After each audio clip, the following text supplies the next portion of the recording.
All right, welcome to another one from the Outdoor Analyst. I've got a super, well, I don't know if I'm going to call it fun one for you today, but we've got some important information to go over. Today, what we're going over is the closing of a steel factory. Another one, and this time, hopefully, get everything right on this one. Before we dive in, hey, if you wouldn't mind, hit the subscribe button if you're new to the channel. Every subscribe absolutely helps, and if you like knife content, yeah, hit the bell too so you'll get notified. And also, if you have more information about what we're about to chat about, chuck it in the comments.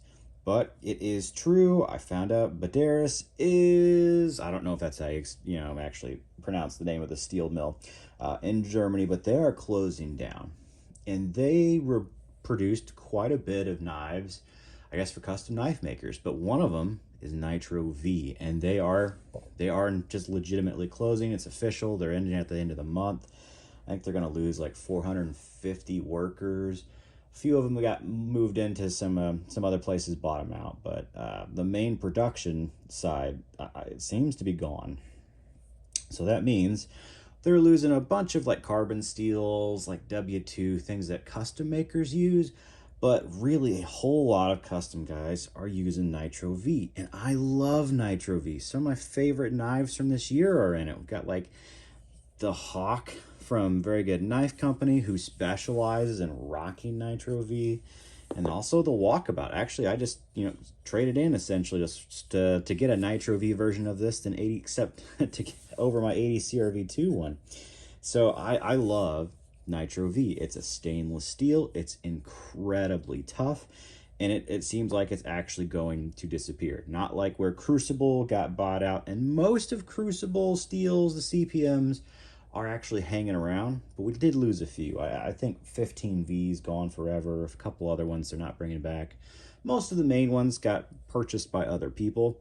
Nitro V is not going to be that way, it sounds like. Nitro V is going to be gone. So that's just kind of sad. Now, obviously, they probably, have enough stock to sell for a while. So panic buy, but maybe not crazy panic buy if this is your favorite steel. Also, I'm going to say most of us in the knife world know that there's a couple very similar knife steels out there. One, quite obviously, it's 14C28N. When you look at all the charts, it's almost exactly the same as Nitro V. I think the availability is a little harder to get. I was kind of going back and forth with Jacob B. Peterson, who, honestly, I got this info from him, so check his video out as well. And then I think Eric EDC dropped this because Pop's Pro Cut was using them. Now, that's okay.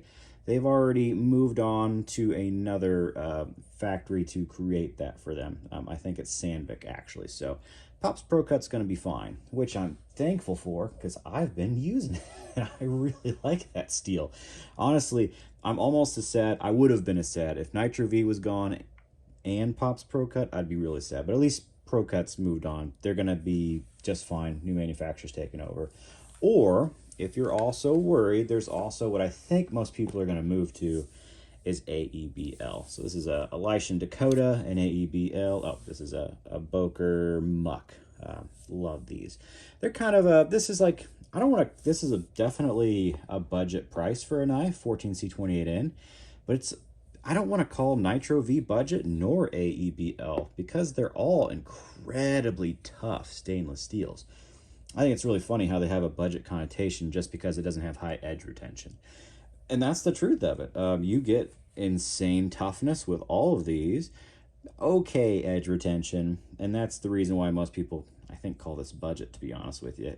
If you said, hey, these all had the toughness nearly of CPM 3V, which they AEBL does, I think people would actually stop calling them budget. But either way, the truth is, I think we're going to be seeing a whole lot more AEBL, a little bit more 14C.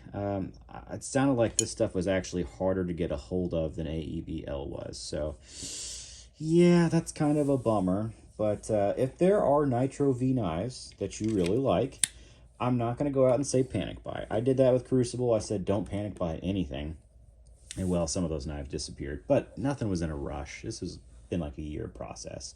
Probably going to be pretty similar with Nitro V. You're probably going to have a year or so while it's still hanging out there, while makers still have big chunks of it that they've purchased. and then it's going to be gone. So if you love it, you know you want more knives in it, you want some more of it, go ahead and get it, because the manufacturer is gone. It's not like, hey, we're going through a chapter 11. They went Germany's version of chapter 7. So they're gone. Now, I hope this was, I know it's kind of sad. It's not the end of the world to me, because I love AEBL as much as I actually love Nitro V. I just know there's some custom makers out there that dominate in Nitro V, like Very Good Knife Company. And I don't know where he's going to go, and I haven't really talked to him.